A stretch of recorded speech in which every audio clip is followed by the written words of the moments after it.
What's happening, peoples? Boy, Mr. PopShit. Got another video. We're finna check out the shop. Joe Budden and Julian exchange shots after Joe disses his poem about Rory and Mal. So,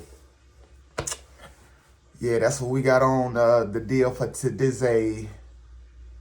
I really don't know what's going on. I'm kind of just now jumping back on Joe shit since I've been doing all this reaction. I gotta watch a whole bunch of different shit.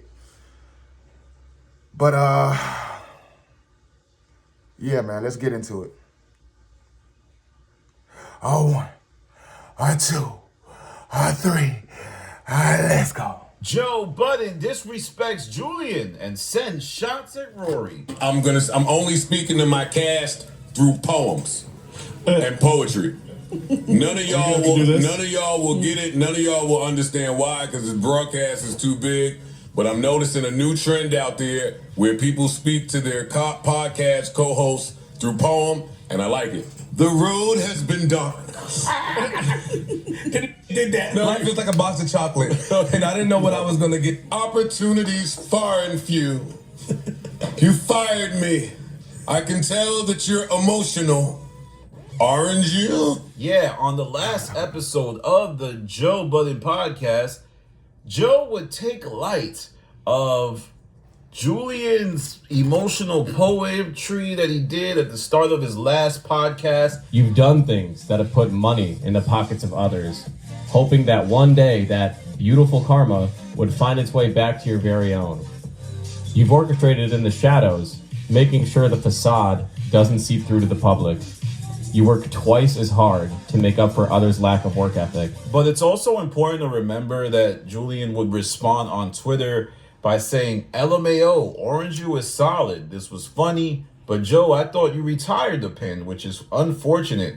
Maybe if you were up late writing, it'd keep you from roaming the hallways, sleepwalking, banging on doors. Newport Nosferatu is a scary sight. And notice how he said sleepwalking in quotations, probably alluding to the fact that maybe Joe wasn't sleepwalking. And you can just tell Joe Budden is enjoying any type of issues happening at the Rory and Mal show. For those of you that don't know, an added bonus to this is that Julian would send shots at Joe, making fun of his past legal issues with the woman in his life. And Joe would also post a picture of Julian and his eyes.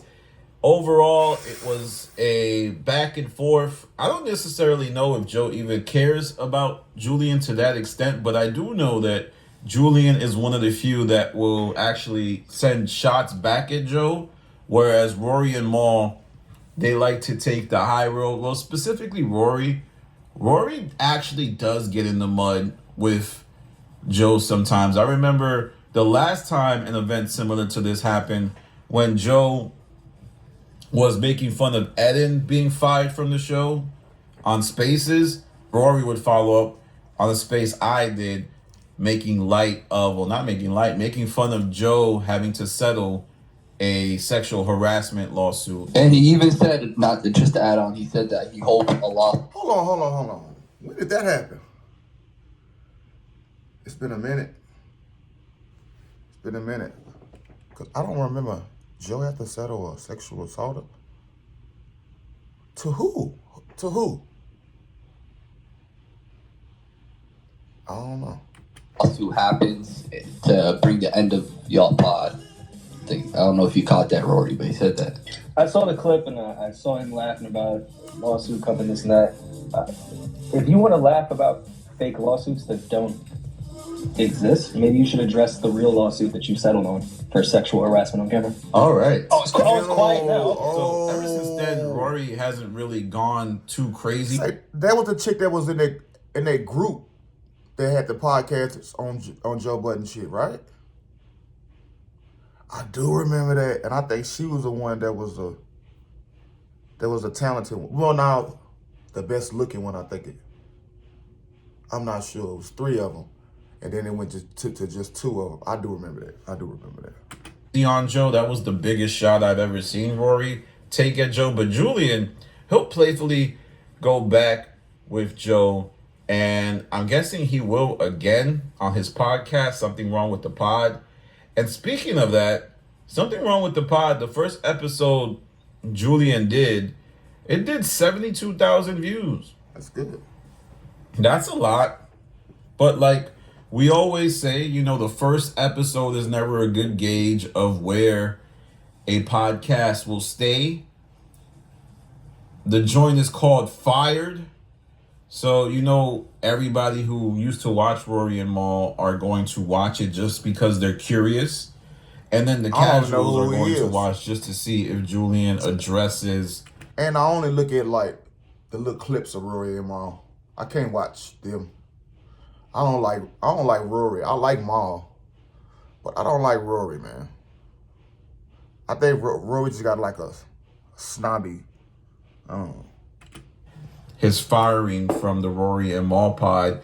And maybe Julian's tactic of being cryptic was a smart idea, because I assume people tuned in trying to see if he would talk about it, and he talked about it in a fashion that was one you had to analyze. So maybe it did help his retention in terms of, oh, let me stop and listen. Let me break it down. What did he really say?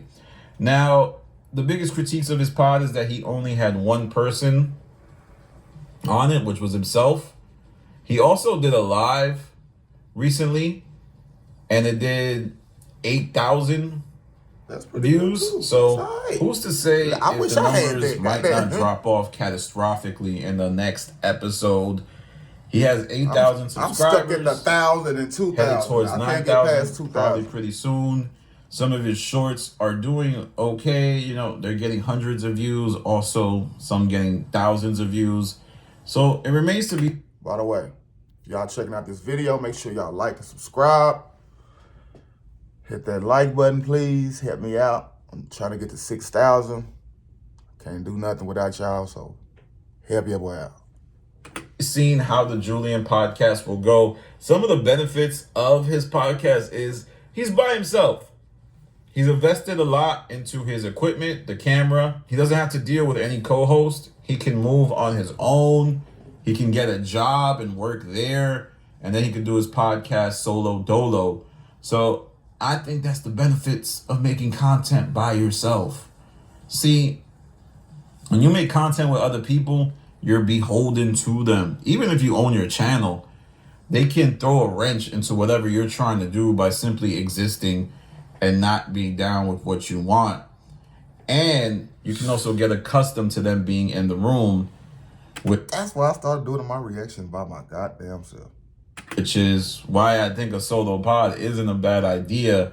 I do wonder if Julian will add other effects to his pod, like maybe introduce AI to be some type of co-host. There's some co-hosts now who use AI. And it's just an interesting thing we got to monitor. And we'll also have to see how Joe Budden treats Julian's podcast. Believe it or not, Joe is obsessed with podcasts breaking up. So I'm 1,000% sure Joe is watching. It's because every time somebody leave his, the whole world be at his ass. Julian's podcast, just hoping it crashes and burns. And my guess is Julian's next podcast will do less than 20,000 views.